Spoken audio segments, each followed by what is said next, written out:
ভেলাবাড়ি যুব সমাজের উদ্যোগে আজকের এই বিশাল তাফসীরুল কোরআন মাহফিলে উপস্থিত সম্মানিত সভাপতি ও আমার অত্যন্ত শ্রদ্ধার ভালোবাসার জনাব আলহাজ কাজী মোহাম্মদ এজাজুল ইসলাম সাহেব, প্রধান পৃষ্ঠপোষক জনাব মোহাম্মদ গোলাম কিবরিয়া রিপন, প্রধান অতিথি জনাব মোহাম্মদ রুকুনুদ্দিন বাবুল সাহেব, আমার পূর্বে আলোচনা করেছেন সারা বাংলায় আলোড়ন সৃষ্টিকারী মুফাসসিরে কোরআন কারি মাওলানা মোহাম্মদ আব্দুল কুদ্দুস সিদ্দিকী হাফিজাহুল্লাহ, আলোচনা করেছেন মাওলানা মোহাম্মদ ইমরান ফারুক আনসারী, আমন্ত্রিত অনেক ওলামা ইকরাম কথা বলেছেন। সামনে উপবিষ্ট আমার পিতৃতুল্য মুরব্বানা আজম, সমবয়সী বন্ধুরা, স্নেহের ছোট্ট ভাইরা, পর্দার আড়ালের মা এবং বোনেরা, সবাইকে আমার আন্তরিক সালাম। আসসালামু আলাইকুম ওয়া রাহমাতুল্লাহ। জবাব শুনে মনে হচ্ছে আপনাদের সাথে আমার অনেক দিনের লেনদেন আছে, আমার কাছে টাকা পয়সা পান, আমার উপরে ক্ষেপে রয়েছেন। নবীজি বলেছেন কিয়ামতের আগে একটা বড় আলামত দেখা যাবে, অনেকগুলো আলামতের মধ্যে একটা গুরুত্বপূর্ণ আলামত কি? আত-তাসলিমুল খাসসা। মানুষ বেছে বেছে মানুষকে সালাম দিবে, আর জবাবটাও বেছে বেছে হবে। এই জামানা চলতেছে সেই জামানা, ঠিক কিনা? খতিবকে দেখলে সালাম দেয়, বক্তাকে দেখলে সালাম দেয়, চেয়ারম্যান সাহেবকে দেখলে সালাম দেয়, এমপি দেখলে তো কথাই নাই। 5G গতিতে অটো মুখ থেকে চালু হয়ে যায়, কথা বলেন না কেন? একই মানুষ এরকম অনেক আছে যারা জীবনে কোনো রিক্সাওয়ালা, ফকির, মিসকিন, রাস্তায় যারা একটু ছিন্নমূল নিম্ন শ্রেণীর, এদের সালাম দিতে চায় না। কেন? একটা ভাব আছে যে কি হনু রে মনু, কথা বলে না কেন? আমি হুজুর আমারে সালাম দিবি, আমি ইমাম আমারে সালাম দিবি, আমি কেন সালাম দিবি? এরকম একটা ভাব আমিত্ব কাজ করে। যখন কারোর ভিতরে এমনটা আসে, জানতে হবে তার ভিতরে অহংকার আছে, ঠিক না? সুতরাং সালামের প্রচার প্রসার বেশি করবো। আফসুস সালাম, নবীজি বলেছেন সালামের প্রচার বেশি করো, ভালোবাসা বাড়িয়ে দেবেন যিনি তিনি কে?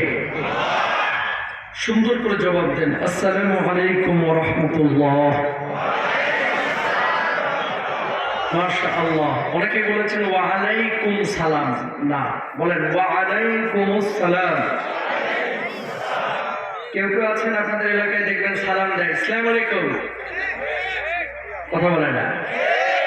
আরেকটু আপডেট আছে, যারা বিশুদ্ধ বলতে যে এটা সিজার করে ফেলায়, আসসালামু আলাইকুম, আছে না নাই? সুন্দর করে বলবেন, সবাই বলেন আসসালামু আলাইকুম। আর আমরা কেউ ভুল করবো না ইনশাআল্লাহ। নিয়ে এসেছেন আমাদেরকে যিনি তিনি কে? জোরে বলেন তিনি কে? সুস্থ রেখেছেন যিনি তিনি কে? ঢাকা থেকে এত দূর পর্যন্ত আসা বাবার গল্প, খাজার গল্প, মাজারের গল্প, বাঁশখুঁটির গল্প করার জন্য না। যতক্ষণ কথা চলবে কোরআন সুন্নাহর কথা চলবে ইনশাআল্লাহ। আল্লাহ কবুল করুন, বলুন আমিন। কোরআনের মাহফিলগুলোকে শুধু মাহফিল মনে করবেন না, একটা ক্লাস মনে করবেন, তাহলে কিছু কোরআন নিয়ে যেতে পারবেন। একটা আয়াত তেলাওয়াত করেছি, যে আয়াতটি হচ্ছে সূরা আল বাকারার 245 নম্বর আয়াত। পেছনের মানুষগুলো বলেন, সামনের না। কত নম্বর আয়াত বলছি বলেন তো? মাশাআল্লাহ, 245। সূরার নাম কি সবাই বলেন? আল্লাহ কবুল করুন, আমিন। একজন মানুষ 23,040 বার চোখের পাতা ফেলে, এভারেজে, ডাক্তারদের ভাষ্য অনুসারে 23,040 বার বিনা চার্জে এই চোখের পলক ফেলানোর যিনি তৌফিক দিয়েছেন তিনি কে? একটা হৃৎপিণ্ড আল্লাহ আপনাকে দিয়েছেন, যে হৃৎপিণ্ডটা প্রতিদিন 1 লক্ষ বারের বেশি স্পন্দন দিচ্ছে। যেদিন আপনার হৃৎপিণ্ডের স্পন্দন বন্ধ হয়ে যাবে, আপনার নামের শুরুতে মরহুম বসে যাবেন, মানুষ আপনাকে লাশ বলবে, লাশ, ঠিক না? একজন মানুষ বেঁচে থাকার জন্য অক্সিজেন গ্রহণ করে প্রতিদিন 1.4 কিউবিক মিটার, যেটার বর্তমান বাজার দর হচ্ছে প্রতিদিন হসপিটাল থেকে কেনা লাগলে 24,000 টাকা বিল দেওয়া লাগতো। তার মানে আল্লাহর কাছ থেকে প্রতি মাসে ফ্রি অক্সিজেন নিচ্ছেন প্রায় 7 লক্ষ টাকা। আল্লাহু আকবার বলেন। আমার কিউরিসিটি জন্মাইল, তবে 60 বছর যদি একজন মানুষ হায়াত পায়, আল্লাহর কাছ থেকে ফ্রি অক্সিজেন নিয়েছে কত টাকা? হিসাব করে পাইলাম 54 কোটি টাকা। আল্লাহু আকবার বলেন। দুনিয়ার মুসলমান এবার বলেন, এই জমিনটার মালিক কে? আসমানের মালিক কে? বাঁচিয়ে রেখেছেন যিনি তিনি কে? গোলামি দাসত্ব হবে কার? আল্লাহর জমিনে আল্লাহর জমিন ব্যবহার করে, আসমান ব্যবহার করে, আল্লাহর খানাপিনা ব্যবহার করে দুনিয়ার কোন মুমিন মুসলমান কোন মানুষের গোলামি চামচামি দালালি করতে পারে না, ঠিক না? গোলামি দাসত্ব হবে একমাত্র কার? আল্লাহ। ঠিক এই মুহূর্তে আসমান থেকে কিছু ফেরেশতা নেমে আপনাদের উপর রহমতের ডানাগুলো বিছিয়ে দিয়েছেন, বলুন সুবহানাল্লাহ। আর আমার আল্লাহ রাব্বুল আলামিন বলছেন, ফেরেশতারা যে মানুষগুলো আরামের ঘুমকে হারাম করে গরমের মধ্যে খড়খটার উপর মাঠের উপরে বসে আছে, মানুষগুলো কি করে, কি বলে? ফেরেশতারা তখন বলে,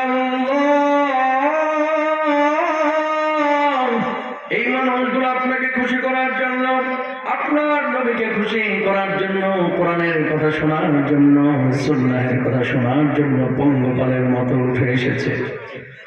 রব্বুল আলামিন তখন বলেন, এই মানুষগুলো কি কখন আল্লাহ রব্বুল আলামিনকে দেখছে? ফেরেশতারা তখন বলে, আল্লাহ, এই মানুষগুলো কখনো আল্লাহরে দেখে নাই।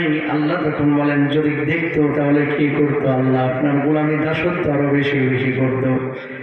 এবার রব্বুল আলামিন খুশি হওয়ার পরে বলে, ফেরেশতারা তোরা সাক্ষী থাক, তোরা সাক্ষী থাক, যে মানুষগুলো আমাকে খুশি করার জন্য এই গরমের মধ্যে খড়খড়ার উপরে বসে আছে, আমি আল্লাহ রাব্বুল আলামিন ওই মানুষগুলোর জীবনের গুনাহ খাতাগুলো মাফ করে দিলাম। জোরে বলেন না সুবহানাল্লাহ। লাভ না ক্ষতি? 1-1.5 ঘন্টা শেষ পর্যন্ত থাকবেন না ইনশাআল্লাহ? শুধু কোরআনকে ভালোবেসে, আমাকে না, কোরআনকে ভালোবেসে, আল্লাহকে ভালোবেসে শেষ পর্যন্ত কে কে থাকবেন? হাতটা তুলে আমি দেখতে চাই। বিল্লাহি তাকবীর। আল্লাহ কবুল করুন, বলুন আমিন। কি বলেছেন আল্লাহ তাআলা? মান যাল্লাযী ইউকরিদুল্লাহ কারদান হাসানা, যে আয়াতটি তেলাওয়াত করেছি, তাকান।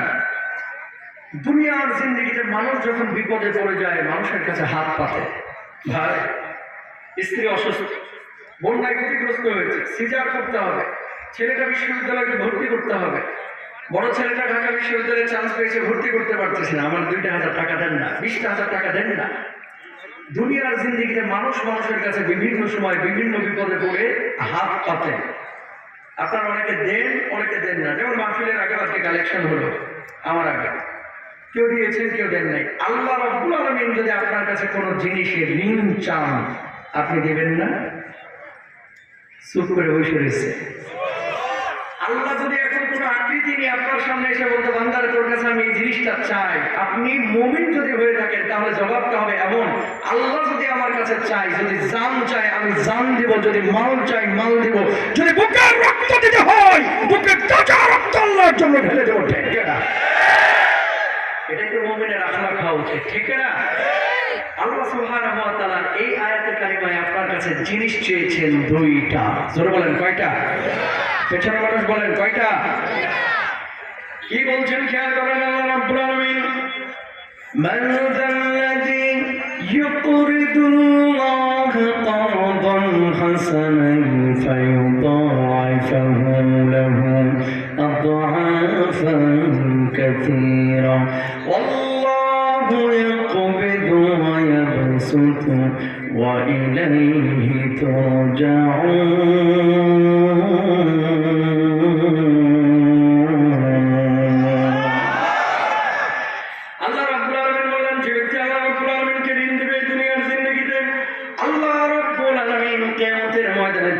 দ্বিগুণ বদলার ব্যবস্থা করবেন। সর্বোপরি আল্লাহ রাব্বুল আলামিন ওই বান্দার জন্য জান্নাতের ফয়সালা করে দিবেন, বলুন সুবহানাল্লাহ।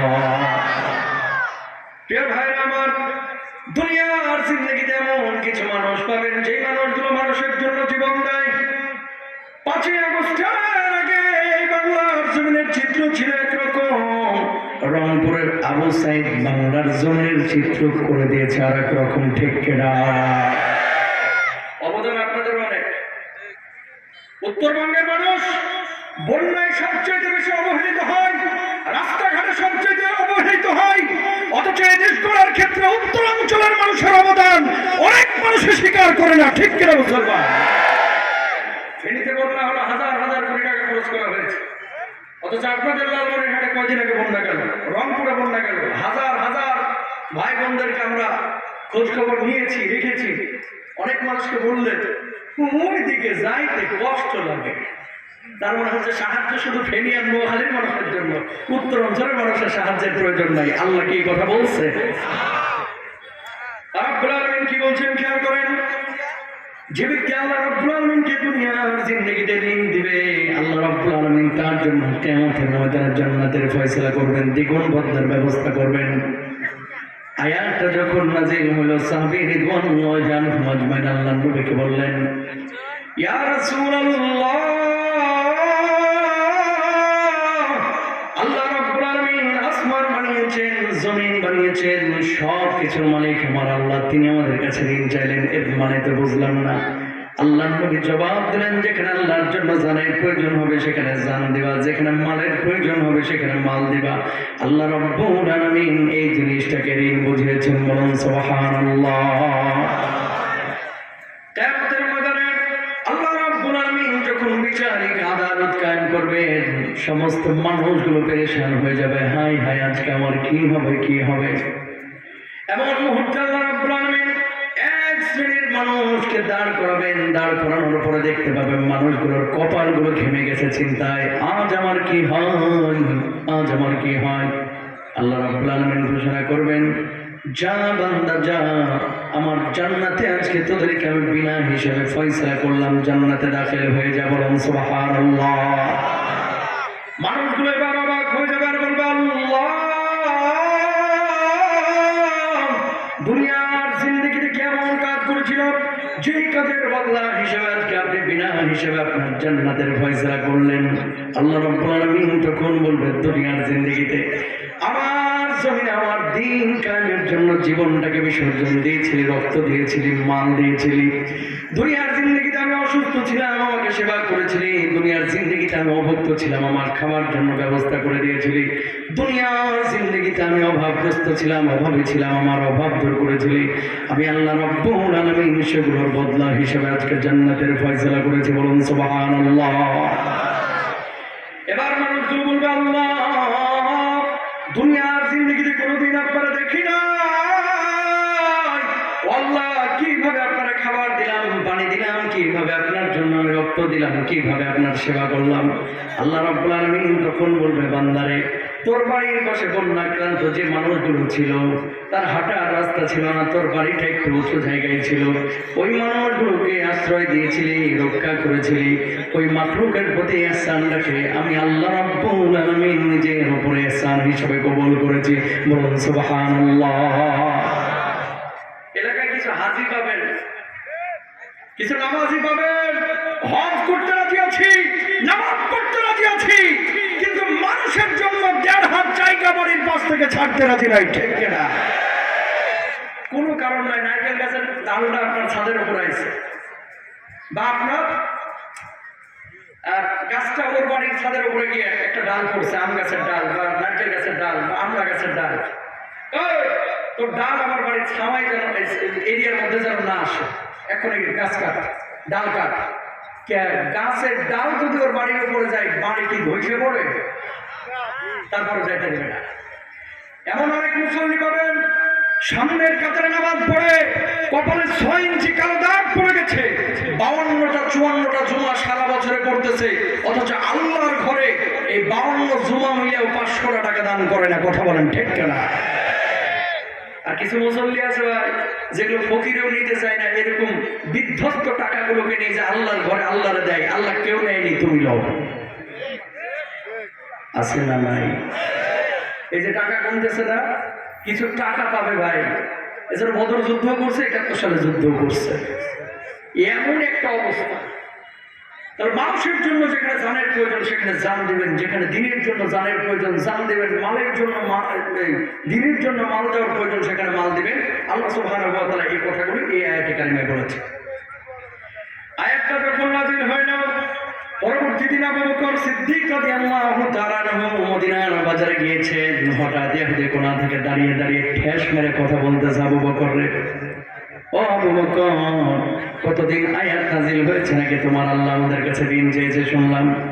আবু বকর, আমরা বুঝতে পেরেছি তোমার আল্লাহ একটা ফকির, তোমার আল্লাহ একটা মিসকিন, না হলে ঋণ চাইলো কেন? নাউযুবিল্লাহ বলেন।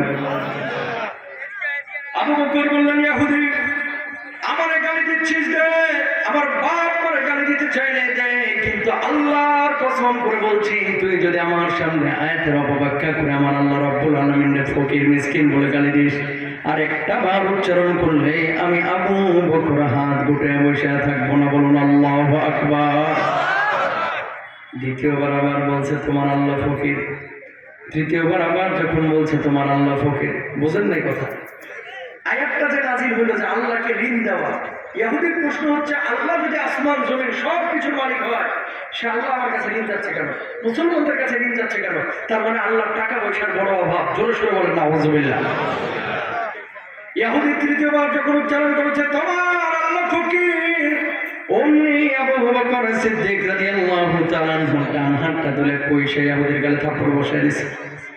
ইহুদি গালের মধ্যে হাত দিয়ে আল্লাহ নবী সাল্লাল্লাহু আলাইহি ওয়াসাল্লামের বাড়ির দিকে দিয়েছেন দৌড়। আল্লাহর নবীকে গিয়ে বললেন, ওগো মুহাম্মদ সাল্লাল্লাহু আলাইহি ওয়াসাল্লাম, কি শিখান আপনি, কি শিখান আপনার সাহাবীদেরকে? কয় কেন, কি হয়েছে? আপনার সাহাবীরা তো শুধু ইহুদি ধরে ধরে মারে। কয় কে মারছে তোমারে? কয় আপনার আবু বকর মারছে। আল্লাহর নবী বললেন, আমি বিশ্বাস করি না, আমি বিশ্বাস করি না। আমার আবু বকরকে নতুন করে আমি চিনি না, বহু আগে থেকেই চিনি। নরম মেজাজের আবু বকর অন্যায়ভাবে কাউকে মারতে পারে না। আল্লাহর নবী বিশ্বনবী সাল্লাল্লাহু আলাইহি ওয়াসাল্লামকে আমাদের বললেন, ডাকেন ডাকেন আপনার আবু বকরকে। আল্লাহর নবী আবার ডাকলেন, আবু বকর কি শুনলাম তুমি নাকি ইহুদিরে মারছো? আবু বকর জবাব দিলেন, নবীজি এমন একটা অন্যায় করেছে যে অন্যায়ের কারণে আমি তারে মারতে বাধ্য হয়েছি। ও যদি আমার গালি দিত আমি কিচ্ছু বলতাম না, আমার বাপ করে গালি দিলে আমি কিচ্ছু বলতাম না, কিন্তু আমার সামনে আমার আল্লাহ আমার নবীকে কেউ যদি কটাক্ষ করে গালি দেয়, আমি আবু বকর হাত গুটায় বসে থাকতে পারি না। বলুন আল্লাহু আকবার। আল্লাহ নবী বললেন, কি ইহুদি তুই নাকি আমার আল্লাহ রাব্বুল আলামিনকে গালি দিয়েছিস? ইহুদি তখন জবাব দিল, না না না, আবু বকর মিথ্যা কথা বলতেছে। কি আবু বকর তুমি নাকি মিথ্যা কথা বলতেছো? ওগো আল্লাহর নবী, ঈমান আনার পর থেকে আবু বকরের জবান দিয়ে কোনোদিন মিথ্যা কথা বাইর হয় না। সুবহানাল্লাহ বলেন। ওগো আল্লাহর হাবিব, মেরাজের পরে সর্বপ্রথম স্বীকৃতি আমি দিয়েছিলাম, আপনি তো আমার সিদ্দিক উপাধি দিয়েছিলেন। ওগো আল্লাহর হাবিব, ইহুদি মিথ্যা কথা বলছে, আমি সত্য কথা বলছি। আল্লাহর নবী বললেন, আবু বকর যদি আমি বিচার না করি গোটা মদিনা ইহুদি ছড়া দিবে। মুহাম্মদ সাল্লাল্লাহু আলাইহি ওয়াসাল্লাম নিজ গোত্রের লোক দেখে বিচার করে নাই। আমি চিন্তিত হয়ে পড়লাম। নবীজি নিজে বলছেন, ও আবু বকর ওই জায়গায় কি কোনো সাক্ষী ছিল নাকি যে ও গালি দিয়েছে সেটা দেখেছে? আবু বকর সিদ্দিক রাদিয়াল্লাহু তাআলা জবাব দিলেন, ওগো নবীজি কোনো সাক্ষী ছিল না, আল্লাহ দেখেছে আর আমি দেখেছি সেখানে দিয়েছে। আল্লাহর নবী জবাব দিলেন, আবু বকর যদি তুমি সাক্ষী হাজির করতে না পারো, যেভাবে তুমি থাপ্পড় দিয়েছো ওইভাবে একটা থাপ্পড় দিয়ে দেখ, শোধবোধ হয়ে যায়। আবু বকর জবাব দিলেন, ওগো নবীজি আল্লাহ রাসূলকে গালি দেওয়ার কারণে তারা আমি মেরেছি। এটা যদি আবু বকরের অন্যায় হয়ে থাকে, ইহুদি আবু বকরের থাপ্পড় কেন আবু বকরের জীবন যদি নিয়ে চলে যায়, আল্লাহর কসম আবু বকরের কলিজায় বিন্দু মাত্র কষ্ট থাকবে না।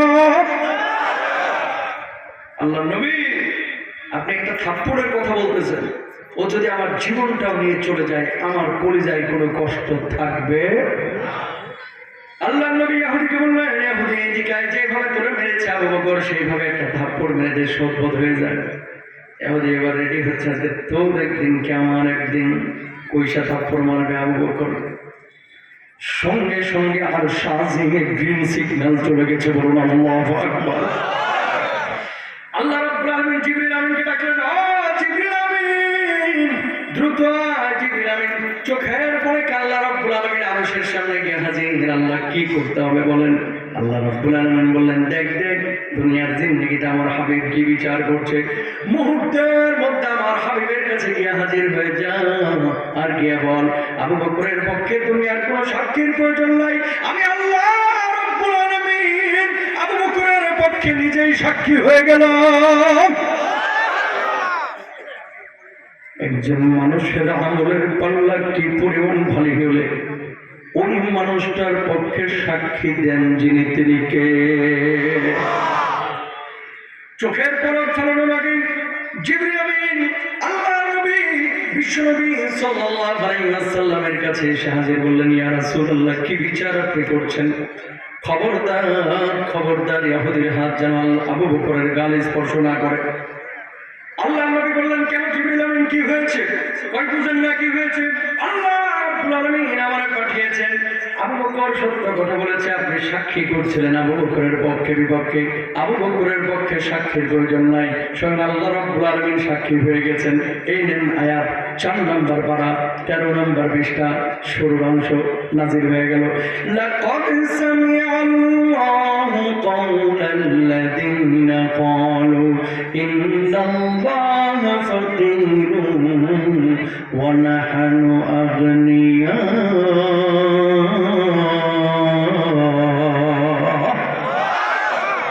আল্লাহ রাব্বুল আলামিন তার কথা শুনেছেন যে আমার আল্লাহকে ফকির বলেছে, যে আমার আল্লাহকে মিসকিন বলেছে। আমার আল্লাহ ফকির না,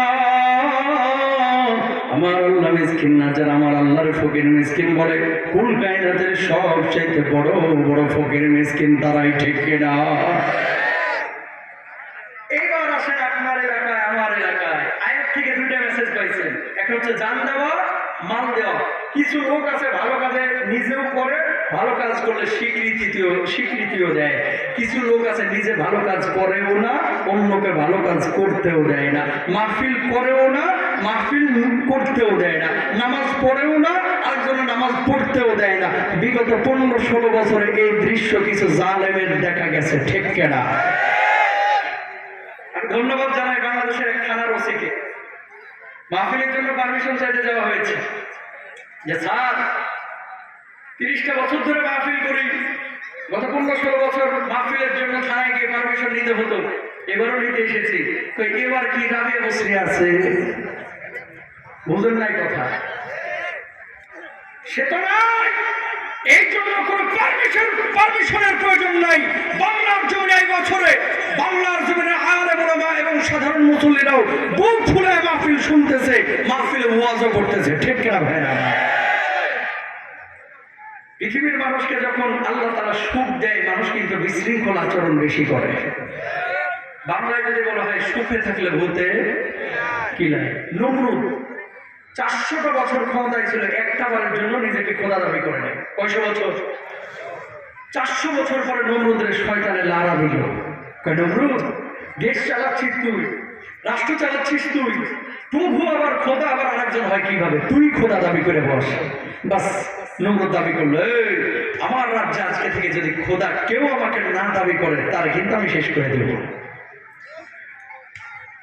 রাজ্যের সমস্ত মানুষগুলো দেখেন আল্লাহর জন্য তারা কেমন ঈমান প্রস্তুত করেছিলেন। ইব্রাহিম নবী কি নজরানা রেখেছেন? সমস্ত মানুষগুলো স্বীকৃতি দিল, আপনি আমাদের প্রধানমন্ত্রী, আপনি আমাদের প্রভু, আপনি আমাদের রব। রাজ্যের পুলিশ বলল, সবাই তো আপনারা প্রভু মানতেছে, একজন ব্যক্তি তো মানে না। কই সেটাকে? তার নাম ইব্রাহিম। কই ধরে নিয়ে ইব্রাহিম আলাইহিস সালামকে ধরে নিয়ে আসা হলো। কি ইব্রাহিম, সমস্যা কোথায়? তুমি নাকি আমার প্রভু মানো না? ইব্রাহিম আলাইহিস সালাম জবাব দিলেন, ইদ ক্বালা ইব্রাহিম রাব্বিয়াল্লাযী ইউহয়ী ওয়া ইউমীত।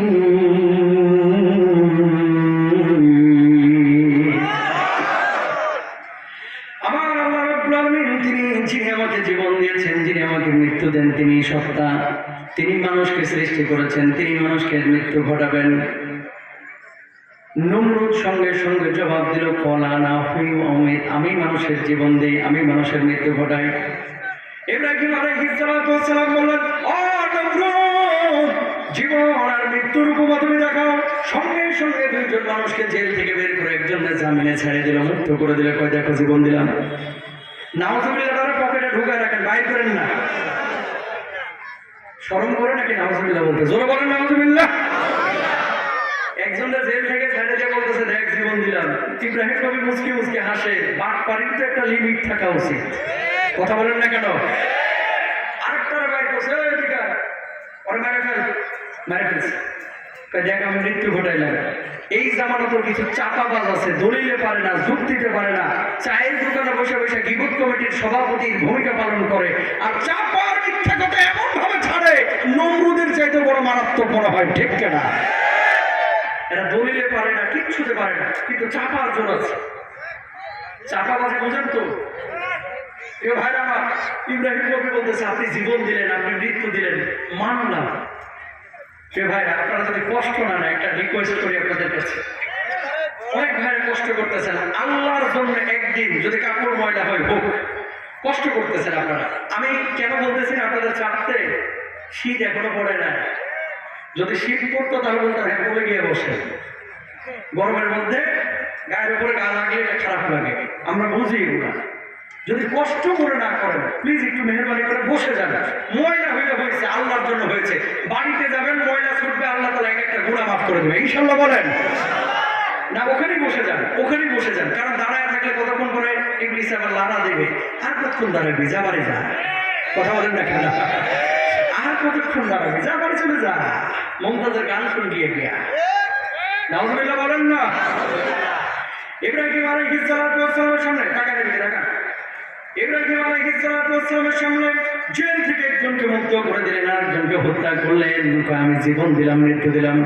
ইব্রাহিম আলাইহিস সালাতু ওয়াস সালাম এবার জবাব দিলেন, ক্বালা ইব্রাহিম ফাইন্নাল্লাহা ইয়াতি বিশ-শামসি মিনাল মাশরিকি ফাতি বিহা মিনাল মাগরিবি ফাবুহিতাল্লাযী কাফারা। বলুন আল্লাহু আকবার। ইব্রাহিম আলাইহিস সালাতু ওয়াস সালাম বললেন, ও নমরুদ, জীবন তুমি দিলাম, মৃত্যু দিলাম, আমি মানলাম। আরেকটি কাজ যদি তুমি করে দেখাইতে পারো, তোমার উপর আমি ঈমান আনবো। কি কাজ? প্রতিদিন সূর্যটা উঠে পূর্ব দিক থেকে অস্তমিত হয় পশ্চিম দিকে। কালকে তুমি পশ্চিম দিকে সূর্যটা উঠে পূর্ব দিকে ডুবাইবা। অমনি নমরুদের চাপার জোর শেষ। এবার বলতেছে মানলে মান, না হলে কিন্তু আগুনে নিক্ষেপ করবো। আল্লাহু আকবার বলেন। হুজুররা বলতেছে সুদ হারাম, হুজুররা বলতেছে ঘুষ হারাম, হুজুররা বলতেছে আল্লাহর জমিনে আল্লাহর কোরআনের আইন যদি বাস্তবায়ন হয় তাহলে দেশে শান্তি আসবে। কিছু চাপাবাজে আল্লাহর জমিনের নমরুদের মতো পাবেন, যখন দলিলে পারে না, যুক্তিতে পারে না, তর্কে পারে না, কোরআনের আয়াতে পারে না, নবীজির সুন্নাহের সঙ্গে পারে না, জবাব দেয় মিথ্যা মামলা দিয়ে, জেলে দিয়ে আলেমদেরকে। ঠিক কিনা? যুক্তিতে নাই, তর্কে নাই, দলিলে নাই, কি জবাব? না, এটার মিথ্যা মামলা দিয়ে একটা জেলে ঢুকাইতে হবে। 13টা বছর 14টা বছর আমাদের আল্লামাকে জেলে রেখে তারপরে এই দুনিয়া থেকে জালেমরা শহীদ করেছে। ঠিক কিনা? আল্লামা সাইয়্যিদ সাহেব রাহিমাহুল্লাহ কবরটাকে আল্লাহ তাআলা জান্নাতের বাগান বানায় দেন। বলুন আমিন। নমরুদ যখন এই কথা বললেন, ইব্রাহিম এত কিছু দেখাইতে পারবো না, ঈমান আনলে আনো, না হলে আমি আগুনে নিক্ষেপ করবো। আমি 4 বছর আগে তুরস্কে যখন সফর করি, কুর্দিস্তান, তুরস্কের ইরাকের কুর্দিস্তান, সিরিয়া আর তুরস্কের বর্ডার এলাকায় নমরুদের এলাকা ছিল তখন, সেই সময় হাজার হাজার বছর আগে। খেয়াল করেন তো, আরটিভিতে আপনারা দেখেছেন আমি কাফেলা অনুষ্ঠানটা করে নবী রাসূলের বিভিন্ন এলাকা আমি দেখাই রমজান মাসে। এই প্রোগ্রামের শুটিংয়ে গিয়ে ওই জায়গাটায় আমি নমরুদকে নিয়ে থিসিস করলাম, গবেষণা করলাম, নমরুদের বাড়ি ঘরগুলো দেখাইলাম। যেখানে ইব্রাহিম নবীকে নিক্ষেপ করেছিল ওই জায়গাটায় গেলাম। যাওয়ার পরে আমার চোখ আর চোখের জায়গায় নাই, খালি আল্লাহর জন্য বলতেছে আল্লাহু আকবার, আল্লাহ তুমি কি না পারো। যে জায়গায় ইব্রাহিম নবীকে নিক্ষেপ করা হয়েছিল, নমরুদ তো চিন্তা করছে আজকে ছারখার করে ফেলাবো। আল্লাহ ইশারা করেছিল কি, কুলনা ইয়া নারু কুনি বারদা, আগুন তুই ইব্রাহিমের উপরে প্রশান্তির শীতল বরফ হয়ে যা, পানি হয়ে যা। জোরে বলেন সুবহানাল্লাহ। বরফ যদি হয়, বরফ বলে কি হয়? পানি। কি হয়? যে জায়গায় ইব্রাহিম নবীকে নিক্ষেপ করা হয়েছিল ওই জায়গাতে এখনো নানা নর্দমা আছে। এই বড় বড় রুই মাছ, কাতল মাছ, একটা দুইটা মাছ না, লাখ লাখ মাছ। আপনি হাত দিবেন, হাতের উপর মাছগুলো উঠে আসবে, কেউ ধরেও না, ছয়েও না, খাইও না। এখানকার স্থানীয় বিশ্ববিদ্যালয়ের টিচারকে জিজ্ঞেস করলাম, আর একজন কুর্দিস্তান থেকে এসেছে ইরাকে, তাকে জিজ্ঞেস করলাম মাছগুলোকে মানুষ কেন ধরে না, আর মাছগুলো এত ভালো কেন? এই মাছগুলো হচ্ছে সেই মাছ ইব্রাহিম নবীকে যখন আল্লাহ তাআলা পরীক্ষা নিয়েছিলেন, নমরুদ আগুনে নিক্ষেপ করেছিল, আগুন পানি হয়েছিল, আর লাকড়িগুলোকে আল্লাহ রাব্বুল আলামিন মাছ বানিয়ে দিয়েছিলেন। সেই মাছগুলো আজও আল্লাহ রাব্বুল আলামিন এই সিলসিলায় এখানে বিদ্যমান রেখেছেন। এই মাছগুলো কেউ ধরেও না, ছয়েও না। বলুন আল্লাহু আকবার। ইতিহাসকে ইতিহাসের জায়গায় রাখতে হবে। এখন অনেকে দলিল খুঁজবে, হুজুর এটা কোন হাদিসে আছে? শোনেন, কিছু জিনিস আছে যেগুলো হাদিসের মধ্যে নাই কিন্তু ইতিহাসের কিতাবে আছে। আছে না নাই? ইমাম বুখারী রাহিমাহুল্লাহর কবর উজবেকিস্তানের বুখারায়, কোন হাদিসে আছে? মুআয বিন জাবাল রাদিয়াল্লাহু তাআলা আনহুর কবর হচ্ছে জর্ডানে, আম্মান থেকে খানিকটা দূরে, কোন হাদিসে আছে? এগুলো ইতিহাস থেকে আমরা জেনেছি, থিসিস করেছি, গবেষণা করেছি, পেয়েছি। যেখান থেকে কোথাটা আসলো প্রিয় ভাইরা আমার, নমরুদকে আল্লাহ রাব্বুল আলামিন সুযোগ দিয়েছিলেন, সেই সুযোগ সে কাজে লাগায় নাই। এই জামানার মানুষকে আল্লাহ তাআলা অনেক সুযোগ দিচ্ছে, কাজে লাগাচ্ছে না। এই পৃথিবীর বুকে আল্লাহর জন্য জান এবং মাল যদি দিতে না পারেন, কখনো সফল মুসলমান হওয়া যাবে? প্রিয় ভাইরা আমার, এই জন্য আল্লাহ নবী বিশ্বনবী সাল্লাল্লাহু আলাইহি ওয়াসাল্লাম বলছেন, কিয়ামতের আগে ইউসবিহু রাজুলুন মুমিনা ওয়া ইউমসি কাফিরা, মানুষ থাকবে সকালবেলায় মুমিন, সন্ধ্যাবেলায় হয়ে যাবে কাফের। ওয়া ইউমসি মুমিনা ওয়া ইউসবিহু কাফিরা, সন্ধ্যাবেলায় থাকবে কাফের, সকালবেলায় হয়ে যাবে মুমিন। এই জামানার মধ্যে আল্লাহর নবীর আরেকটি হাদিস, এটার বাস্তব নমুনা দেখা যাচ্ছে। কিয়ামতের আগে মসজিদে মুসল্লির সংখ্যা বাড়বে, দাড়িওয়ালা টুপিওয়ালার সংখ্যা বাড়বে, পাঞ্জাবিওয়ালার সংখ্যা বাড়বে, মুমিন মুসলমানের সংখ্যা বাড়বে, কিন্তু আসল ইমানদারের সংখ্যা কমে যাবে। এই জামানায় খেয়াল করেন, সামনের কাতারে নামাজ পড়ে, কপালে কালো দাগ পড়ে গেছে সিজদা দিতে দিতে, মাগারে এখনো সুদের মায়া অনেকেই ছাড়তে পারে নাই, ঠিক কিনা? সামনের কাতারে নামাজ পড়ছে, বউকে পর্দা করাচ্ছে না, সামনের কাতারে নামাজ পড়ছে, আবার নাস্তিক মুরতাদ কাফেরদের সঙ্গে মিছিল মিটিং করতেছে। কথা বলেন না কেন? আল্লাহ তাআলা এদের ব্যাপারে বলতেছে, এরা কি আফাতুমিনুনা বিবাদিল কিতাবি ওয়া তাকফুরুনা বিবাদ। কোরআন কারীমের আয়াতগুলোকে এরা বাইছে বাইছে যেটা পছন্দ হয় এটা মানে, আর যেটা ভালো লাগে না এটা মানে না। এই জামানায় এরকম লোক আছে না নাই? ডর মাইন্ড ভাই, মানলে পুরোটা মানেন, না হলে অর্ধেক মানবেন। অর্ধেক হিন্দু, অর্ধেক খ্রিস্টান, অর্ধেক মুসলমান হওয়ার কোনো প্রয়োজন।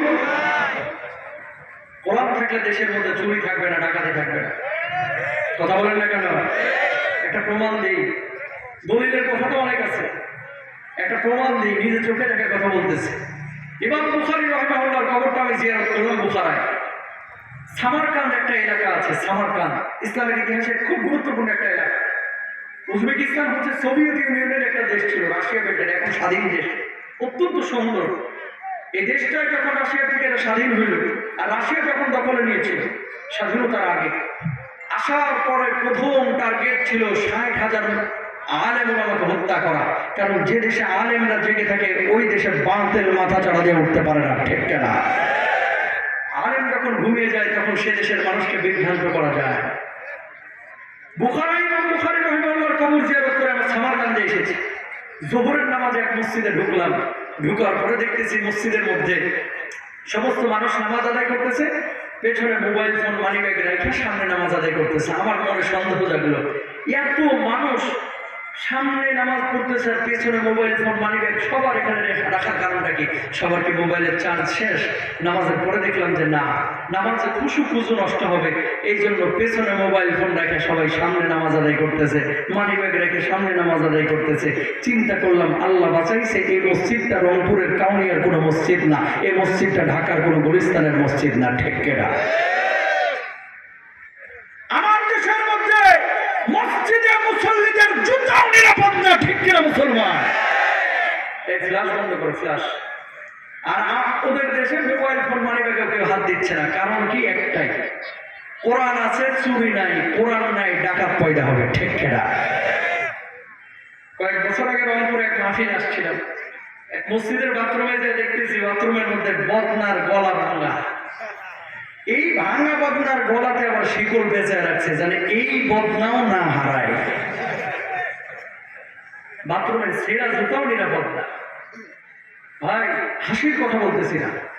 আজকে আপনি আপনার আশপাশের দিকে তাকান, নাম ধরে মুসলমানের অভাব নাই। আমার মা বোনেরা হাজার হাজার আজকে মাহফিল এসেছে, আজকে হয়তো বা ঢেকে ঢুকেই অনেকে এসেছে, আপনারাও যারা এসেছেন ঢেকে ঢুকেই এসেছেন। মাহফিল শেষ হয়ে যাবে, গায়ে হলুদের অনুষ্ঠানে এরাই আবার কোমর ড্যান্স, কোমর দোলায় দোলায় নাচ করবে, ঠিক কিনা?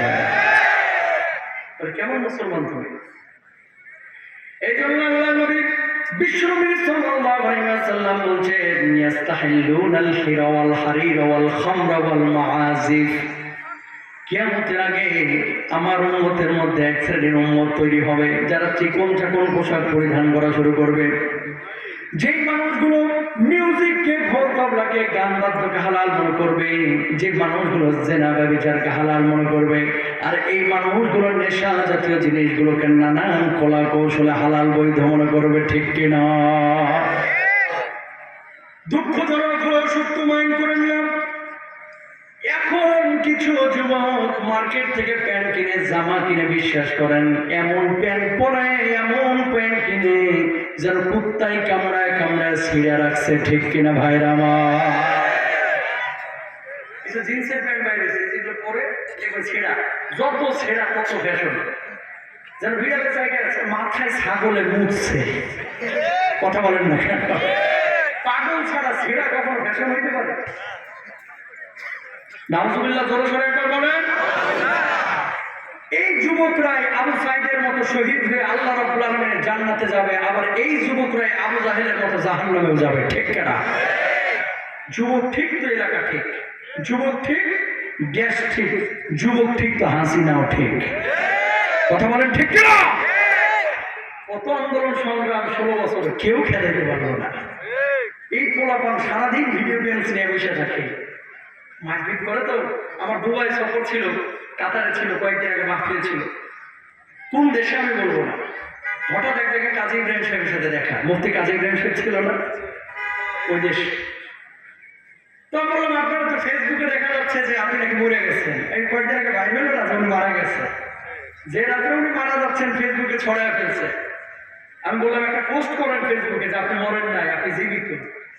তখন বলতেছে যে আল্লাহ আমার মারছে, আল্লাহ আমার জীবিত করবে। আল্লাহু আকবার বলেন। আল্লাহ মানুষ কি টাকা। আমি বললাম হুজুর কেমনে কি হইল, 5ই আগস্ট কেমনে কি হয়ে গেল? শুনেন, এই যুবকদেরকে মানুষ এতটাই হতাশ করেছে। দেখবেন কিছু বুড়া মানুষ আছে খালি যুবকদের সমালোচনা করে। চায়ের দোকানে বসে উনি হচ্ছে গিবত কমিটির আন্তর্জাতিক সভাপতি। কথা বলেন না কেন? জামালের বেটা কি করলো, সামাদের বেটা কি করলো, মফিজের বেটা কি করলো, আব্দুর রহমানের বেটা কি করলো, আর হের বেটা যে গাঞ্জা করে এটার খবর নাই। কথা বলেন ঠিক কিনা? আরেকজনের বউ কি করলো, আরেকজনের মেয়ে কি করলো, ওরে বাপরে বাপ, চাচা চায়ের দোকানে বসে বসে এই গিবতের উপর পিএইচডি করতেছে। কথা বুঝতে পেরেছেন? এরকম কিছু লোক পাবেন। কাজী ইব্রাহিম যে কোথায় বললো আমার কলিজায় লাগছে। কি সারাদিন ভিডিও গেমস খেলে, তো পাবজি টাবজি খেলে, এদের চেতনা হচ্ছে মার মার কাট কাট, কথা হবে কম, কাজ হবে বেশি। ঠিক কিনা? এই যুবকরা তো তাই করলো, ভিডিও গেমসে দেখে মারামারি শিখছে, আর 5ই আগস্টের আগে সেটাকে অ্যাপ্লাই করে হাসিনা রেখা দিয়েছে। ঠিক কিনা? সুতরাং এই বাংলার জমিনে এই যে আজকে তরুণরা বসে আছে লালমনিরহাটে, আগামীর নেতৃত্বের ভার এই তরুণরাই বাংলার জমিনে নির্ধারণ করবে। যারা কোরআনের পক্ষে আমরা তাদের পক্ষে। ঠিক কিনা? যারা কোরআনের বিপক্ষে আমরা কখনো তাদের পক্ষ অবলম্বন করবো না। ঠিক কিনা ভাই? আমার আপনি যেই দল করেন না কেন, জাতীয় পার্টি করেন, জামাত করেন, বিএনপি করেন, আল্লাহর কোরআনকে যে পছন্দ করে সে আমার কলিজার টুকরা। যে করবে না সে আমার কখনো বন্ধু হতে পারে না। নবীজি বলছেন মদটাকে হালাল মনে করবে। কিছু লোক আছে দেখবেন এখন হুজুর মদ খায় না, মাঝে মাঝে বিড়ি খায়। তো বিড়ি যে খায় এটা কিসের লেগে খায়? নেশার জন্য। পৃথিবীর একমাত্র খাবারের গায়ে লেখা আছে ধূমপান মৃত্যু ঘটায়, ধূমপান ক্যান্সারের কারণ, ধূমপান খাইলে আপনি মরবেন, তারপরও খায়। এই লেখাটা যদি কোনো কেকের প্যাকেটে থাকতো, ওই কেক ওলাকে আর দোকানদারকে সাপের মতো পিঠে মেরে ফেলাইতো। কথা বলেন না কেন? কেকের গায়ে কেক খাইলে ক্যান্সার হবে, তো এই কেক কেন বেচতেছে বাপু? মানে লাইতো। এই জামানায় যত কাজই হোক না কেন, কিছু মানুষ যত ওয়াজি শোনান না কেন, ও ঘুরায় জায়েজ করবে। তো হুজুর সকালবেলায় বাথরুমে গিয়ে 2টা টান না মারলে পেটটা ক্লিয়ার হয় না, আছে না? নাই। একটা ছোট্ট গল্প মনে পড়ে গেল, বলবো নি? কষ্ট হচ্ছে না তো আপনাদের? এক হুজুর আইসে রংপুরে এক এলাকায় ওয়াজ করতে, দোষ হুজুরের গাড়ি নিলাম, আপনাদের দিলে তো আবার কষ্ট পাবেন বেশি। আয়সা এলাকায় ঢুকে দেখে যেদিকে তাকায় খালি বাগুনের খেয়া। হুজুর চিন্তা করছে আজকে খাওয়ানো মনে হয় বাগুন ছাড়া কোনো গতি নাই। হুজুর আমার মতো প্রতিদিন ওয়াজের আগে খায়, আজকে আর ওয়াজের আগে খায় নাই। চিন্তা করছে ওয়াজে উঠে আজকে শাঁখমো বাগুনটারে হারাম করে ঝাড়মো, কারণ খাওয়ানোর সময় তারা বাগুন না দেয় গাছ খাইতেও। স্টেজে ওঠার পরে হুজুর শুরু করছে মাসালার কিতাবে আছে 38 পাতার তলে জাহান্নামের প্রথম খাবার বাগুন হবেই হবে। কেউ বেগুন খায়েন না, কেউ ধরেন না, কেউ ছুঁয়েন না। মুসল্লিরা সামনে থেকে তাকায় ইমাম সাহেবের দিকে বাঁকা চোখে, এ হুজুর জানে বেগুন খাওয়া হারাম, আপনি কেন জানেন না? আজকে মাহফিলটা শেষ হোক, আজকে আপনার একদিন কি আমার একদিন। কিছু লোক এরকম পাবেন সমাজের মধ্যে, বউয়ের কাছে বেল পায় না, মার্কেটে বেল পায় না, দোকানে বেল পায় না, বেল নেই শুধু মুয়াজ্জিন আর ইমামের কাছে। কথা বলেন না কেন? কেউ বেল দেয় না সমাজের মধ্যে, পাত্তাই দেয় না, পোলা পানো হেরে নিয়ে তামাশা করে। আর ইমাম সাহেবের কাছে এসে ইমাম সাহেব,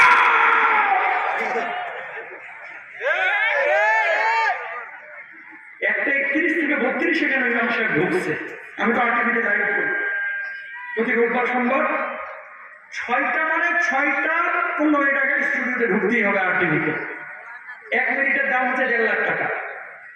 এই জন্য কখনো 1 মিনিট দেরি করা যাবে না, যদি দেরি করে আমরা জবাব দিয়ে দিতে হবে। ইমাম সাহেব প্রতিদিন লাইভ করতেছে 5 বার। কয়বার? আরো জোরে বলেন কয়বার? 1:30 মানে 1:30, 4:30 মানে 4:30। বেতন লাস্টে 6,000 টাকা, তা আবার 6 মাসের বাকি। সভাপতির ছেলে মসজিদ থেকে বাহির হয়ে যায় বার্গার খায়, আর ইমামের ছেলে স্কুলে গিয়ে টোস্ট বিস্কুট খোঁজে। কথা বলেন না কেন? ইমামকে সম্মান দিবেন, মুয়াজ্জিনকে সম্মান দিবেন, আল্লাহ আপনাকে সম্মানিত করবে, ঠিক কিনা? যেখান থেকে কথা বলছিলাম, মুসল্লিরা তাকায় ইমাম সাহেবের দিকে, এ হুজুর জানে বেগুন খাওয়া হারাম, আপনি জানেন না? মাহফিল শেষ হয়েছে, সভাপতি সাহেবের বাড়িতে গিয়েছেন, যাওয়ার পরে খারাপ খাবার আর আসে না। 12টা 12:30 বেজে গেছে। কি সভাপতি সাহেব খানা কয় হুজুর বসেন, বউ ডিম ভাজতে গেছে। 12:30টার দিকে ডিম ভাজার মানে কি, এর মানে তো বুঝলাম না। হুজুর আমরা গরিব মানুষ, আমরা মূর্খ সূর্খ মানুষ, বেগুন খাওয়া যে হারাম এটা তো জীবনের প্রথম শুনলাম। আমার বউ আপনার জন্য বেগুন দিয়ে ইলিশ, পাঙ্গাস, বাতাসি, বোয়াল, শোল সব ভালো ভালো মাছগুলো রাঁধছে। হুজুরের মাথা এবার পুরাই নষ্ট। লালমনিরহাট, রংপুরে, ঢাকা থেকে এসে বেগুন দিয়ে ভাত খেয়ে, ডিম ভাজি দিয়ে ভাত খেয়ে যাবো। সবাই সেদিকে আসেন, দোষ নিজের ঘাড়ি নিচ্ছে। টাকা বলার একটা উদ্দেশ্য আছে, মাসালা কি একটা আছে? আল্লাহ সাহেব, হুজুর আপনি জানেন সেটা, আমরা কেমনে যাবো? কোন কিতাবের মধ্যে আছে 32 পাতার তলে অন্য তরকারি না হলে একটু একটু বেগুন খাওয়া চলে। নাউজুবিল্লাহ বলেন না?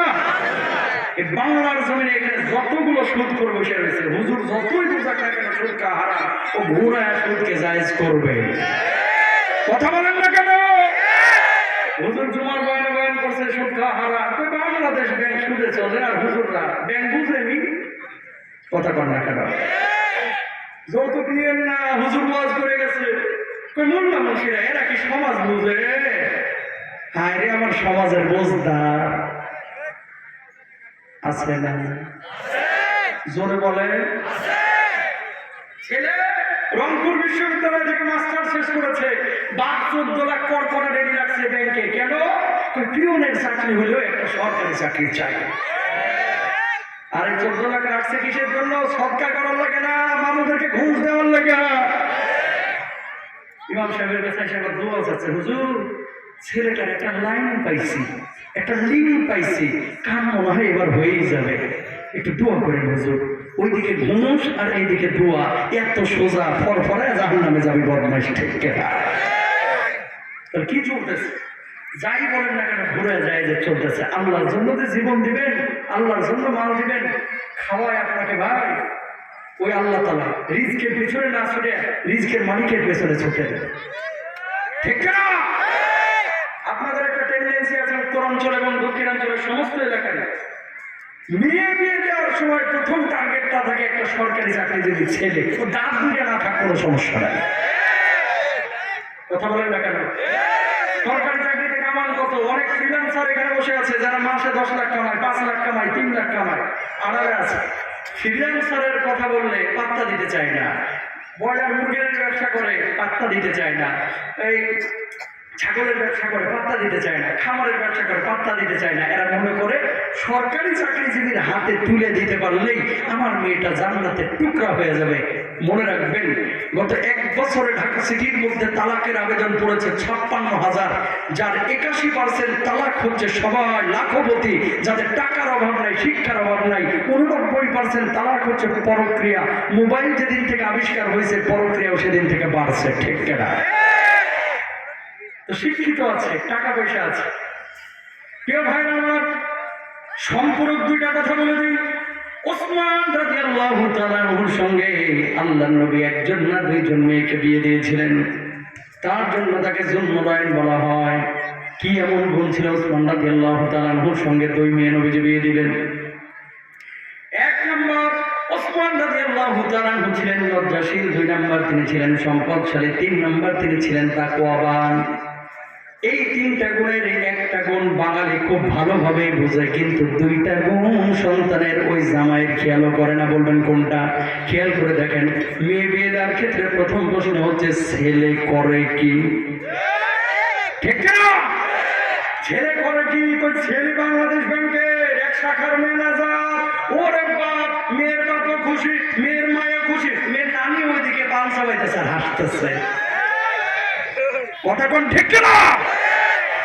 যদি বলা হয় ছেলে তো ভালো মানের ইসলামিক স্কলার, লালমনিরহাটে দাওরা হাদিস মাদ্রাসায় বুখারী পড়ায়, কই বেতন কত?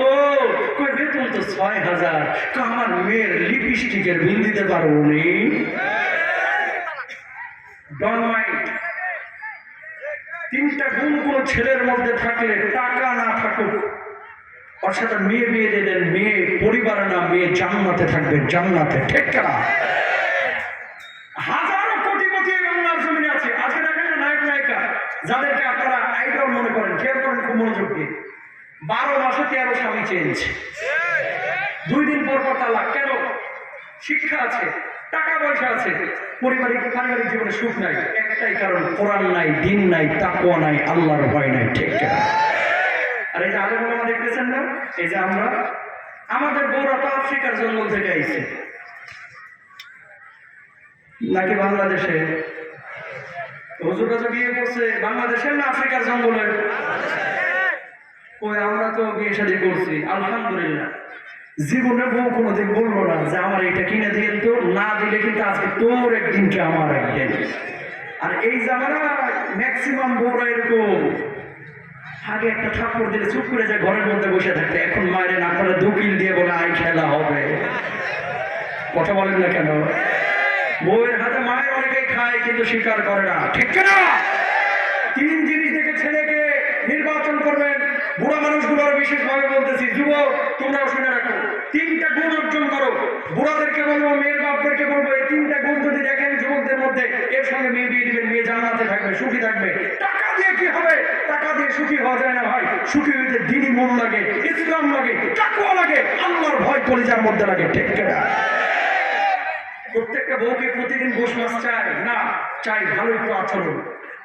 এমন এক ছেলের সাথে বিয়ে দিলেন, কিছু জানেন বাপ ছেলে আছে, প্রতিদিন বউরে 5 ওয়াক্ত পিটায়, যা বাপের বাড়ি থেকে টাকা নিয়ে গিয়েছিলেন সরকারি চাকরিজীবী দেখে, পরে খালি দেখেন যে সারাদিন হাতের মধ্যে মাল ডলে। কথা কম না কেন? সারাদিন ডলে হিরুনসি। এই ছেলেটা কখনো মেয়ের জন্য কল্যাণকর হতে পারে? আল্লাহ নবীর পরে বলেছেন, তুমি কখন দুনিয়ার বাইনি মালিহা ওয়ালি জামালিহা ওয়ালি হাসাবিহা ওয়ালি দীনিহা। মেয়েদের জন্য 4টা জিনিস দেখবা। মেয়ের সম্পদ আছে কিনা, মেয়ের দিনদারিতা আছে কিনা, মেয়ের বংশমর্যাদা আছে কিনা, মেয়ের সৌন্দর্য আছে কিনা। মেয়ের দিনদারিতা যদি থাকে, সেই 3টা গুণ যদিও না থাকে, তার বিয়ে করা দাও। আল্লাহ রাব্বুল আলামিন ওই পরিবারের মধ্যে বারাকা দিবেন।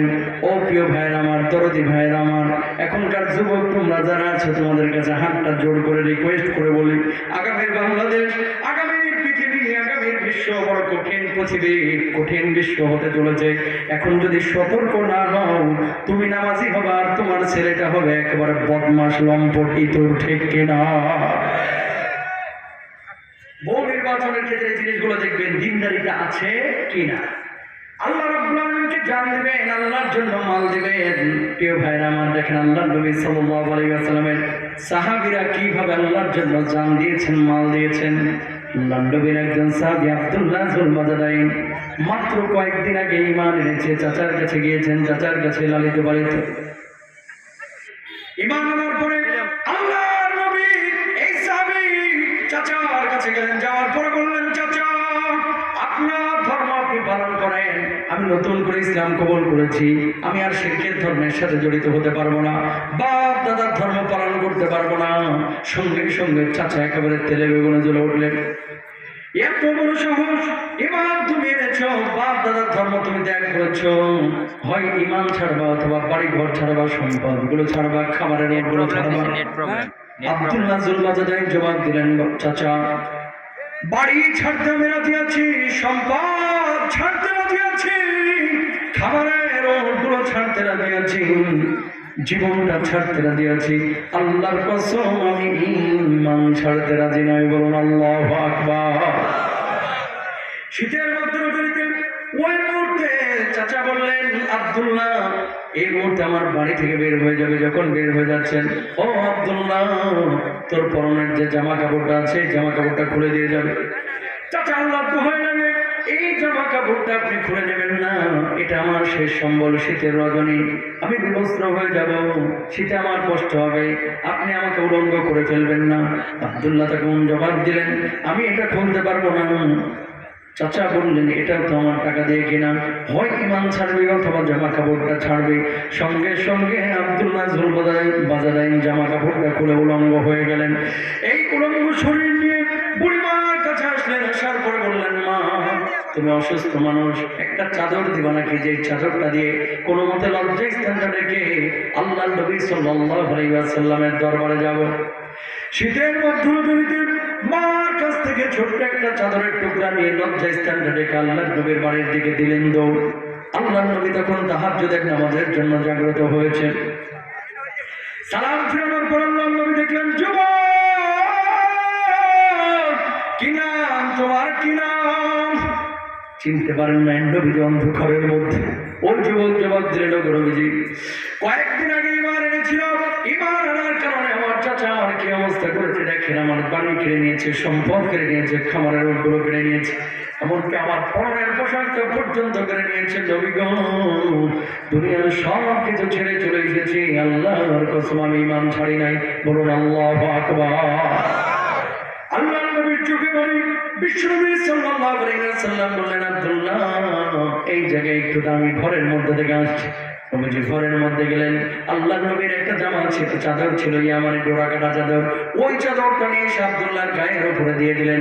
নবীজি বললেন, আব্দুল্লাহ রে আজকে থেকে আমি নবী এই চাদরের মালিক তোরে বানায় দিলাম। বলুন আল্লাহু আকবার।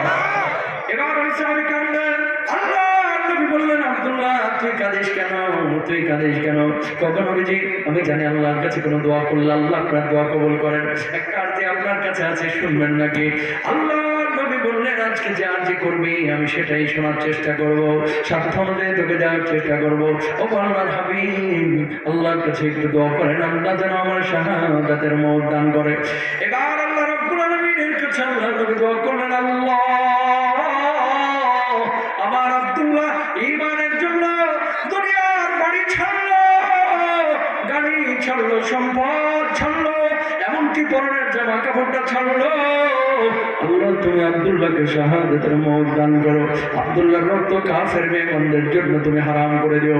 এবার ওই সাহাবী বললেন, নবীজি আমি শহীদ হইতে চাই না, কিন্তু আপনি আমার রক্ত কাফের বেঈমানদের জন্য কেন হারাম করলেন? আল্লাহ নবী জবাব দিলেন, কেউ যদি শাহাদাতের তামান্না নিয়ে ঘরের বিছানাতেও মারা যায়, আল্লাহ রাব্বুল আলামিন তারও শাহাদাতের মওত দান করেন। বলুন সুবহানাল্লাহ। আল্লাহর নবী বললেন, যাও যাও বলছে নবীর পাশে যে সমস্ত গরিব সাহাবীরা আছে তাদের সঙ্গে থাকা শুরু করো। কয়েকদিন পর তাবুকের যুদ্ধের ডাক পড়েছে, সমস্ত সাহাবীদের সঙ্গে এই সাহাবীও গিয়েছেন তাবুকের যুদ্ধে। যুদ্ধের এখনো সময় বাকি আছে 2-3 দিন। এমন মুহূর্তে জ্বরে আক্রান্ত হয়ে দুনিয়া থেকে তিনি বিদায় নিয়ে চলে গেলেন। আল্লাহর নবী তখনও তিনি জানেন না। মাগরিবের নামাজের পরে আবু বকর ওসমানের মতো সাহাবীরা ওনার লাশটাকে গোসল দিচ্ছেন। আল্লাহর নবী এবার পাশ দিয়ে হেঁটে যাচ্ছেন। ও আবু বকর, কারে গোসল দিচ্ছ? আমি তো কিছুই জানি না। আবু বকর জবাব দিলেন, ইয়া রাসূলুল্লাহ, আপনার সাহাবী আব্দুল্লাহ দুনিয়া থেকে বিদায় নিয়ে চলে গেছে জ্বরে আক্রান্ত হয়ে। আল্লাহর নবীর চোখ দিয়ে দর করে পানি পড়া শুরু হয়ে গেল। নবীজি মাথাটা নিচু করে রাখলেন। কতক্ষণ পরে মাথা উঠিয়ে বললেন, আবু বকর, লাশ গোসল করাচ্ছ ভালো কথা, খবরদার তার জানাজার নামাজ কেউ পড়াইবে না। আবু বকর বললেন, ওগো নবীজি, এমন কথা তো কোনো সাহাবীর ব্যাপারে কোনোদিন আপনি বলেন না, কেন তার জানাজার নামাজ আমরা পড়াবো না?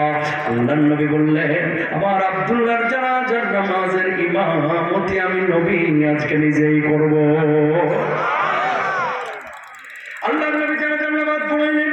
সব সাহাবীরা কবরের কাছে গিয়েছেন। কেউ কেউ কবরের মধ্যে নামার জন্য চিন্তা করছেন। আল্লাহর নবী বলছেন, না না, কেউ কবরের মধ্যে নামবা না। নবীজি প্রথম কবরে নামলেন। ও আবু বকর, এই পাশে তুমি নামো। ওসমান, তুমি এই পাশে নামো। কবর কয়টা? জোরে বলেন, কয়টা? একটা কবর। পৃথিবীর শ্রেষ্ঠ 3 জন মানুষ সেই কবরের মধ্যে দাঁড়ানো। বলুন আল্লাহু আকবার। আল্লাহর নবী বললেন, লাশটা আমার হাতে দাও। লাশটা আল্লাহর নবী হাতের মধ্যে নিয়ে আকাশের দিকে তুলে বললেন, আল্লাহ, আমি আব্দুল্লাহর উপরে খুশি হয়ে গেছি। আল্লাহ, তুমি আব্দুল্লাহর উপরে খুশি হয়ে যাও। দাফনের পরে সব সাহাবীরা বাড়ি তাঁবুতে চলে গেছে। আবু বকর কবরের পাশ থেকে যাবে না, কবরের মধ্যে এভাবে থাবা মারতেছে। বেলাল রাদিয়াল্লাহু তাআলা বললেন, আবু বকর, কবরের মধ্যে কেন থাপ্পড় মারেন? আবু বকর জবাব দিলেন, বেলাল রে, কি কপাল নিয়ে আব্দুল্লাহ জন্ম নিয়েছিল, মাত্র কয়েকদিন আগে ইসলাম কবুল করেছে। আজকে বিশ্বনবী তার কবরের মধ্যে দাঁড়িয়ে আল্লাহর দিকে লাশ উঠিয়ে বলল, আল্লাহ, আমি আব্দুল্লাহর উপরে খুশি আছি, তুমি আব্দুল্লাহর উপরে খুশি হয়ে যাও। এই আব্দুল্লাহর লাশের জায়গায় আমি আবু বকরের লাশটা কেন হলো না? জোরে বলেন না। হয় পৃথিবীতে আর কিছু লাগে ভাই? আহা, দুনিয়ার সব পেয়েছে, টাকা পাইলেন, গাড়ি পাইলেন, বাড়ি পাইলেন, ইমানটা নিয়ে আল্লাহ সন্তুষ্ট নিয়ে কবরে যাইতে পারলেন না, কোনো লাভ নাই। ঠিক কিনা? ও মুসলমান, ইমান আল্লাহর যে জান দিয়ে মাল দিয়ে ঋণ দিবেন, বেশি দিন না, মাত্র 1 বছর মনে হয়েছে। জর্ডানে মুআয বিন জাবাল রাদিয়াল্লাহু তাআলা, আব্দুল্লাহ বিন রাওয়াহা, জাফর বিন আবি তালিব রাদিয়াল্লাহু তাআলা আনহু, ওনার কবরের পাশে গেলাম এবং কবরটা জিয়ারত করলাম। দেখেন, রাসূল আকরাম সাল্লাল্লাহু আলাইহি ওয়াসাল্লাম মুতার যুদ্ধে যখন পাঠাচ্ছে, এখানে আব্দুল্লাহ বিন বাজাদাই ঈমান আনছে মাত্র 4-5 দিন। এখন শাহাদাতের তামান্না কলিজার মধ্যে চলে এসেছে। আর আমার বাংলাদেশে এখানে দাড়ি পাকা, মুখ পাকা, মধ্যবয়স্ক হাজার হাজার যুবক আছে, বৃদ্ধ আছে, 80 বছর হয়ে গেছে, এখন পর্যন্ত কলিজার মধ্যে শহীদ হবে এই তামান্না একটা দিনের জন্য জাগ্রত হয়নি। ঠিক কিনা? শাহাদাতের বিষয়টাকে অনেকে জঙ্গির সাথে মিলে ফেলেছে। নামাজ পড়া যেমন ফরজ, প্রয়োজনে জিহাদ করা তেমনই। এই যে আবু সাঈদরা যুদ্ধ করলো নিজের হক আদায়ের জন্য, আল্লাহ তাকে শহীদ করবে, শহীদি মর্যাদা দিবেন ইনশাআল্লাহ। বলেন, জাফর বিন আবি তালিব, আব্দুল্লাহ বিন রাওয়াহা, যায়েদ বিন হারিসা, এভাবে বসা নদীর সামনে মুতার যুদ্ধে যাইতে হবে। তাকান, মুতার যুদ্ধ যে মাঠে সংগঠিত হয়েছিল, জর্ডান, ইসরায়েল আর সিরিয়ার সীমান্ত, মদিনা থেকে এটা দূরত্ব প্রায় 1,500 কিলোমিটার। কয় হাজার? আমি যখন গত বছর গেলাম অবাক হয়েছে যে সাহাবীরা এত দূরে এসে কিভাবে যুদ্ধ করেছে। আব্দুল্লাহ বিন রাওয়াহা, দাঁড়াও, নবীজি বলতেছে দাঁড়াও, দাঁড়াইছে। কালেমার পতাকার দায়িত্ব আমি তোমার হাতে দিলাম, পারবা তো রক্ষা করতে? ইয়া রাসূলুল্লাহ, জীবন চলে যাবে, কালেমার পতাকার ইজ্জত সম্মান ভুলণ্ডিত হতে দিব না। জোরে সোরে বলেন আল্লাহু আকবার। যায়েদ বিন হারেসা দাঁড়াও, দাঁড়াইছে। ও যদি শহীদ হয় তাহলে তুমি নিতে পারবা? ইয়া রাসূলুল্লাহ আহলান ওয়া সাহলান, আমি রাজি আছি। জাফর বিন আবি তালেব দাঁড়াও, নবীর চাচাতো ভাই দাঁড়াইছে। ও যদি শহীদ হয়ে যায় কালেমার পতাকার দায়িত্ব আমি তোমারে দিলাম, নিতে পারবা? আল্লাহর নবী, জীবন চলে যাবে পতাকার অপমান হতে দিব না, আমিও রাজি আছি। তাকান, তিনজন সাহাবী, তিনজনই কেউ বললো না, কোনো কারণ দর্শাইল না যে আল্লাহর নবী আমার তো ধান কাটতে হবে, আল্লাহর নবী আমার তো খাজুর পেকে গেছে, আল্লাহর নবী আমার মেয়ের তো দাখিল পরীক্ষা। এই জামানায় যদি এরকম কোনো দিনই কাজের কথা বলা হয়, অনেক মানুষ ফাঁক ফোকর দিয়ে ফাঁকিবাজি করার চেষ্টা করে, ঠিক না? সাহাবীদেরকে নিয়ে 3000 সাহাবী নবীজি আগে দিচ্ছেন মদিনা থেকে। তিনজন সাহাবীর চোখ দিয়ে টপ টপ করে পানি পড়তেছে। আল্লাহর নবী বললেন, জাফর কাঁদো কেন? আব্দুল্লাহ বিন রাওয়াহা কাঁদো কেন? এই যায়েদ বিন হারেসা, নবীজির বড় পুত্র, কাঁদিস কেন? কাঁদছিস কেন? আমি যুদ্ধে পাঠাচ্ছি এই জন্য কাঁদতেছিস? সব বুঝতে বুঝতে তিনজন সাহাবী জবাব দিচ্ছেন, ওগো নবীজি, তিনজনকে আপনি দায়িত্ব দিয়েছেন, আমরা জানি যে তিনজনই শহীদ হয়ে যাব, আর মদিনায় ফিরবো না। বউগুলো স্বামী হারা হবে, বাচ্চাগুলো বাবা হারা হবে। কাঁদতেছি বউ বাচ্চার জন্য না, শাহাদাতের জন্য না, কাঁদতেছি যে আপনার নূরানি মুখখানা আমরা আর দেখতে পাবো না, এই জন্য। আল্লাহু আকবার। কি ছিল তাদের ঈমান? একটা বার নিজের বিবেককে জিজ্ঞেস করেন, ভাই আমাদের ঈমানের কি অবস্থা? যুদ্ধ শুরু হলো, আল্লাহ হাবিব সাল্লাল্লাহু আলাইহি ওয়াসাল্লাম মুসলিমের মধ্যে বসা, কয়েকজন সাহাবী সামনে বসে আছে। ১৫০০ কিলোমিটার দূরে যুদ্ধ চলতেছে।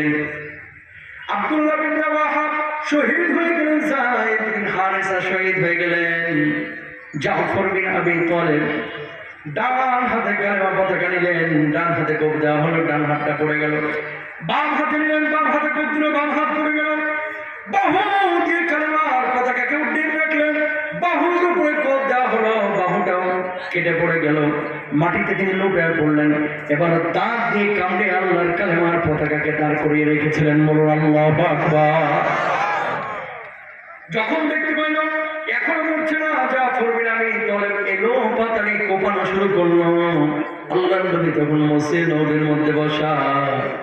জিবরিল আমিনের মাধ্যমে নবীজি জেনে গেছেন একজন না দুইজন না, আমার তিনজন সেনা প্রধান শহীদ হয়ে গেছে। নবীজির মনটা খারাপ হয়ে গেল। হঠাৎ আল্লাহর নবী সাল্লাল্লাহু আলাইহি ওয়াসাল্লাম আকাশের দিকে তাকায় বলছেন, ওয়া আলাইকুম আসসালাম। সাহাবীরা বললেন, ইয়া রাসূলুল্লাহ, কার জন্য আপনি সাহাবীর জবাব দিলেন? আল্লাহর নবী বললেন, মুতার প্রান্তরে যুদ্ধ চলছে, আমার তিনজন সাহাবী শহীদ হয়ে গেছে। আমার চাচাতো ভাই জাফর বিন আবি তালেব কেমন ভাবে শহীদ করা হয়েছে, হাত কেটে পড়ে গেছে, বাহু দিয়ে কালেমার পতাকা ধরে রেখেছিল। আল্লাহ রাব্বুল আলামিন তার এই শাহাদাতকে এত পছন্দ করেছেন, এত পছন্দ করেছেন, জান্নাতি ফেরেশতাদের দিয়ে সম্বর্ধনা দিতে দিতে যখন তার রূপটা আকাশে উড়ে যাচ্ছিল, আল্লাহ রাব্বুল আলামিন জাফরকে আমার কাছে সালাম দিয়ে তারপরে পাঠিয়েছেন। বলুন সুবহানাল্লাহ।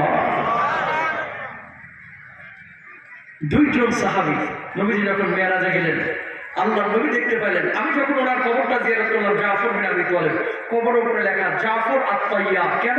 এখানে একটা ঘটনা আছে, ছোট্ট করে বলি।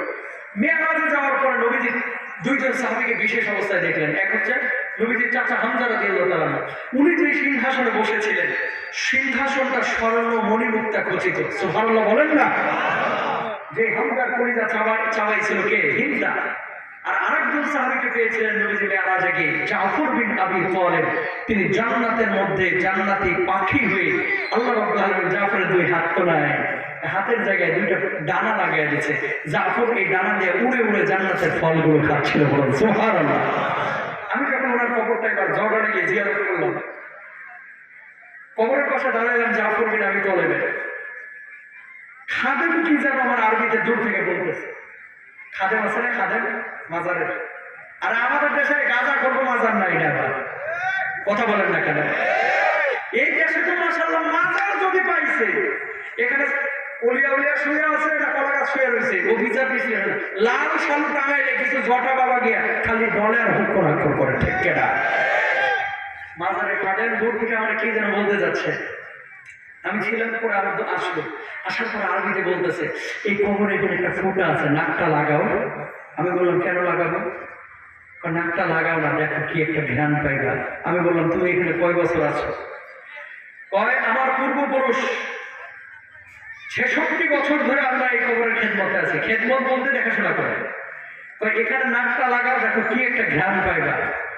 এখন মিডিয়া আছে, এগুলো বললে তো বলবে যে হুজুর মনে হয় বেশি বলতেছে। আমি চিন্তা করলাম যে দেখি, বারবার খাদে আরবিতে বলতেছে নাকটা লাগা, বিশ্বাস করেন কবরের উপরে একটু ফুটা রাখা আছে, নাকটা লাগাইলাম, এমন একটা ঘ্রাণ পাইলাম, মনে হলো যে এই ঘ্রাণটা পৃথিবীর কোনো ঘ্রাণের সাথে মিলে না। আল্লাহ রাব্বুল আলামিনের অলৌকিক ঐশ্বরিক কোনো ঘ্রাণ আমার নাকের মধ্যে আসলো। বলুন আল্লাহু আকবার। ওনার কবরের উপরে লেখা জাফর আত-তাইয়ার, ওই যে দুইটা পাখা আল্লাহ রাব্বুল আলামিন লাগিয়ে দিয়েছেন। প্রিয় ভাইরা, কেন বললাম এই কথাটা? ইমানের জন্য দেখেন তারা দুনিয়া ছাড়লো, বাড়ি ছাড়লো, ঘর ছাড়লো, সম্পদ ছাড়লো, ইমান ছাড়ে। আর আমরা ইমানের জন্য কতটুকু ত্যাগ করি? হাতটা জোর করে বলি আপনাদেরকে, আলোচনার বেশি দীর্ঘায়িত করবো না, 5-7 মিনিট 10 মিনিট।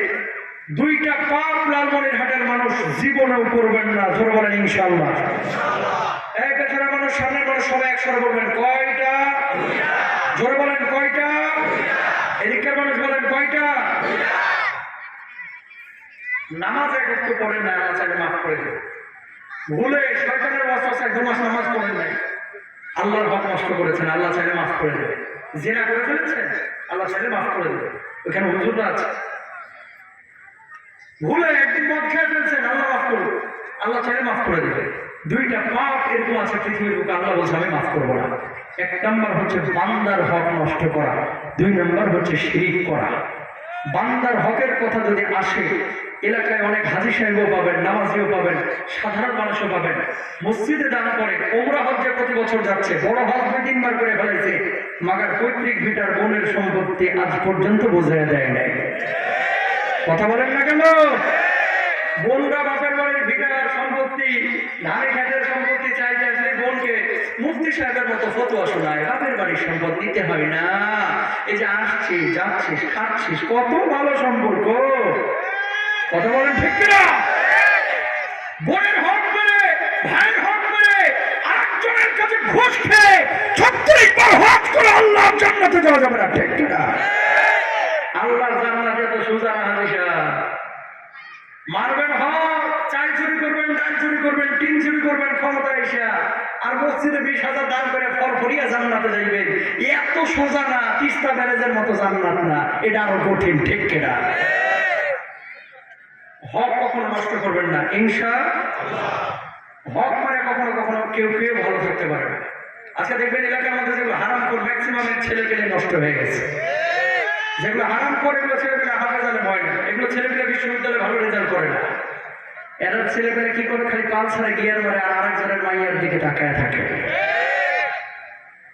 খাইবেন হারাম আর ছেলেকে হাফেজ বানাইতে চাইবেন, এত সোজা, এত সোজা না। কখনো মানুষের হক নষ্ট করবো না ইনশাআল্লাহ। নবীজি বসা, সাহাবীর লাশ নিয়ে আসা হয়েছে, আল্লাহ নবী জানাজাটা পড়ায় দেন আপনার সাহাবী। কয় না, এর জানাজা আমি পড়াবো না। আল্লাহু আকবার বলেন। সাহাবীরা বলছে ইয়া রাসূলুল্লাহ, কেন জানাজার নামাজ পড়াবেন না? ও ঋণগ্রস্ত ছিল, আমি খবর পেয়েছি, ওর সাধ্য ছিল ঋণটা পরিশোধ করা, কিন্তু সে ঋণটা পরিশোধ করে নাই, এই জন্য আমি তার জানাজার নামাজ পড়াবো না। আল্লাহু আকবার বলেন। আর আমাদের সমাজ আজকে দেখেন, ঋণ যখন চায় আপনার কাছে, বাপরে বাপ, আব্বা, দুলাভাই, মামা, সোনামণি, মুরব্বী, বুড়া সোরা যা আছে, এত ফুসলা ফুসলা ঋণটা নিয়ে রোববার আসরের আগে দেবো, 52 রোববার চলে গেছে, এখনো টাকা ফেরত দিল না। নাম্বার গুলা লিস্টে ফেলে রাখে, এগুলো হক করে এবার আল্লাহ মাফ করবে। 2 নাম্বার, এটা বলে আলোচনা শেষ করবো। জীবনে শিরিক করবেন না। 1 জন 2 জন না, 18 জন নবীর কবর আল্লাহ তাআলা আমার জিয়ারত করাইছে, আলহামদুলিল্লাহ বলেন। কেন বললাম এই কথাটা? বলার একটা উদ্দেশ্য আছে। 18 জন নবীর কবর জিয়ারত করেছে। এত টাকা হুজুর কই পান? রমজান যে প্রোগ্রামটা হয়, এই প্রোগ্রামটা রেকর্ডে গিয়ে এই নবীদের এই এলাকাগুলো, কবরগুলো আমার জিয়ারত করা হয়েছে। একজন নবীর কবরও দেখলাম না কোনো শিরকি কাজ কারবার, কিন্তু বাংলার জমিনে খেয়াল করেন শিরিক আছে না নাই? আমার বাসা থেকে গোলাপ শাহ মাজার গুলিস্তান মাত্র 6 কিলো, গুলিস্তান ঢাকা। এই গোলাপ শাহ মাজারে দেখবেন কিছু লোক টাকা দিতে দিতে দিতে কবর চাইতে উঁচু করে ফেলে। টাকা দিতে বললো আল্লাহ বাপ মারে, টাকা দিতে বললো ইতিমখানায়, টাকা দিতে বললো গরিব মিসকিনকে। আর বাংলাদেশের মানুষ টাকা দেয় মাজারে গিয়া। এই দেশের মানুষের ধর্মীয় আবেগ বেশি, ধর্মীয় জ্ঞান মোটেও নাই। এদের আবেগ আছে তো কামড়ে হুঁচা ফেলাইতে পারবে, কিন্তু জ্ঞান নেই। কি কেউ যদি বলে যে এই বাবার দরবারে গেলে তুই আমেরিকার ভিসা পাবে, ও ওখানে যেই পড়ে থাকবে, মসজিদে যাবে না। কথা বলেন না কেন?